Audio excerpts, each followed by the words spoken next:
Magandang araw po, welcome po sa aking channel, Love9 TV. Patalasasan po, meron po ba kayong mga properties na napapabayaan or non-performing assets? Plan nyo ibenta, pero wala kayong oras pagbibenta nito. Kung ito'y pagkakatiwala nyo po sa amin, tawag lang po kayo sa aking numero, usap po tayo, gawa ko po ng video for free. Yes, libre po, wala po kayong babayaran. Tutulungan pa namin kayong mabenta ang inyong property. Kami na po bala sa marketing, sa boosting or paid ads, even sa tripping. Hindi na po kayo mapapagod sa pag-entertain ng mga buyers. Kami na po bala sa lahat. Tawag lang po kayo. Nandito po tayo ngayon sa Binalonan, Pangasinan kung saan meron po tayong bagong video presentation, isang residential property na may lot area na 500 square meters. Ito pong bahay ay may floor area na 170 square meters more or less. Meron po itong 4 bedrooms, 4 toilets and bath, at meron pong 70 square meters na dirty kitchen. Ito pong property ay along National Highway. Nandito na po tayo sa main door kung saan ito ay solid wood. Samahan niyo po ako. Pasok po tayo. Welcome po dito sa bahay ni Madam. Tungkol po sa mga gamit, siguro pag-usapan nyo na lang once na naibigyan nyo tong property. Ito po yung living area o salas na naka-high ceiling. Then meron pong chandelier sa taas at naka-ceiling cove design.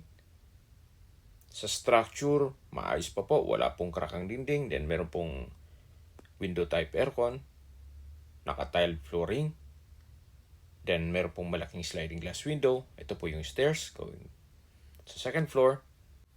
Meron pong wall-mounted vanity mirror, then wooden bar, glass window sa tabi nito, at matatanaw natin yung dining area. Ito naman po yung formal kitchen. May wall-mounted cabinet, then kitchen countertop, may double stainless sink and faucet, kitchen drawer, at storage ng kitchen utensils. Yan po yung dining area. At dito naman po yung common toilet and bath. Naka-solid wood door, naka-tile bathroom wall, maayos naman ang toilet fixtures, at mayroon pong bathroom window. So yan po ulit yung living area o salas. Then, dito naman po ay mayroon pong kwarto.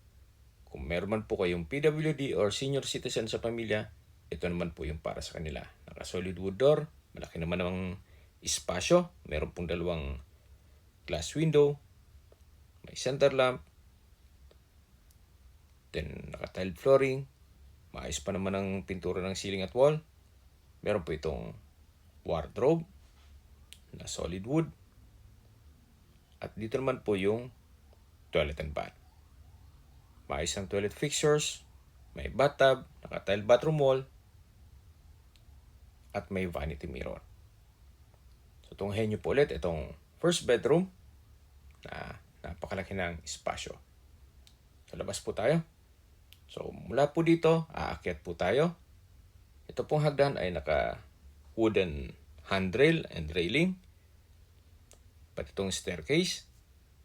At dito naman po ay meron pong staircase window, then vanity mirror. So ito naman po yung hallway. Naka-wood parquet, then wooden handrail and railing. Meron pong skylight kung saan nag-serves as natural sunlight. Then dito naman po yung first bedroom dito sa second floor. Malaki din ang espasyo. Naka-wood parquet ang flooring. Meron pong dalawang sliding glass window with security grill. Yan, tungkol naman po sa mga kagamitan, siguro pag-usapan nyo po ni owner.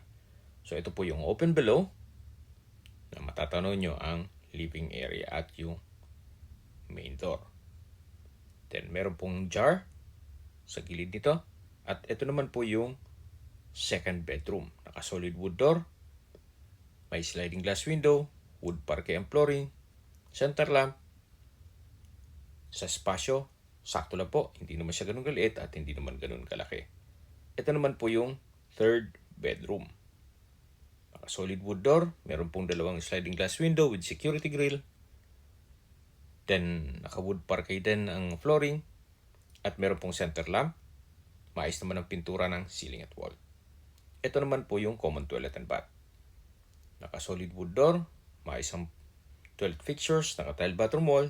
May bathroom window with security grill. So far, wala naman po kayong ipapagawa dyan. Ito naman po yung access door kung saan ito ay solid wood papunta dito sa balkonahe o terrace. Naka-tile flooring, then meron pong metal railing, at mula dito matatanaw nyo naman yung sa gilid ng bahay, at ito'y nakabakod na po. Concrete fence na po yan. So pabalik po tayo dito sa loob. Ito po ulit yung hallway. At yan po yung mga kwarto. Yan po yung open below. At dito naman po yung hagdan papaba na.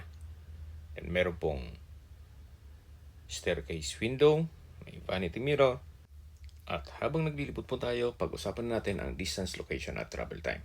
Mula po sa bayan o town plaza ng Binalonan, Pangasinan, ang distance is 850 meters at ang travel time is 2 minutes. Nandun na po ang public market, groceries, convenience store, remittance center, drugstore, at iba pang business establishments. Nandun na rin po ang Sabalia Rosario Hospital. Yan po yung lagi kong binabanggit sa inyo na dapat nyo i-consider sa paghanap ng property, yung meron pong malapit na hospital.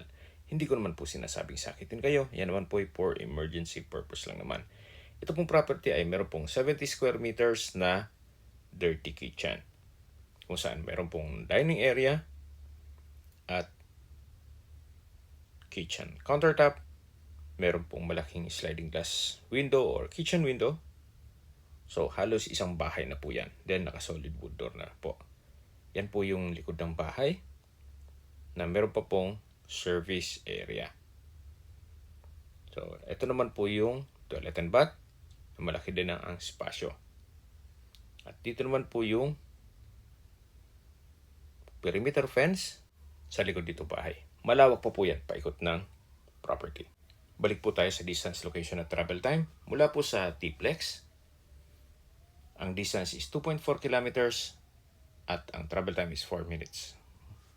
Kung manggagaling naman po sa Baguio, papunta dito sa property, ang distance is 59.5 kilometers at ang travel time is 1 hour and 16 minutes. Kung manggagaling naman po sa Clark International Airport, ang distance is 104.4 kilometers at ang travel time is 1 hour and 19 minutes. Kung manggagaling naman po sa Manila, ang distance is 176.7 kilometers at ang travel time is 3 hours and 15 minutes. Ito pong harapan ng property ay National Highway na. Pwede po kayong maglagay ng commercial space dito sa harapan ng bahay. Gawa ng mahaba po ang frontage nito. Kaya parang commercial residential property na po ito. So kahit papano, yung return of investment ay mapapabilis once na maglagay kayo ng mga commercial spaces o i-convert nyo to sa restaurant. So depende po sa inyo. Yan naman po yung opinion ko lang naman. Depende pa rin yan once na ma-acquire nyo to, itong property, kung anong pwedeng i-project nyo dito. Okay, sa presyo na po tayo. Binibenta po ito ni owner sa halagang 23 million pesos. Kung may mga katanungan po kayo or gusto nyo magpaset ng tripping dito sa property ito, tawag lang po kayo sa aking numero. At sa mga kababayan naman natin nasa ibang bansa, meron po akong Telegram. Sa mga iPhone user man, may iMessage. Meron din pong Imo, Skype, Viber at WhatsApp. Same number lang po, 0917-316-3399. Sa mga nagtatanong naman po ng aming Facebook, meron po aming Facebook page na Nob9TV at Facebook Reels video. Meron din po aming Nob9TV TikTok. Makisuyo po, pakilike and follow na rin.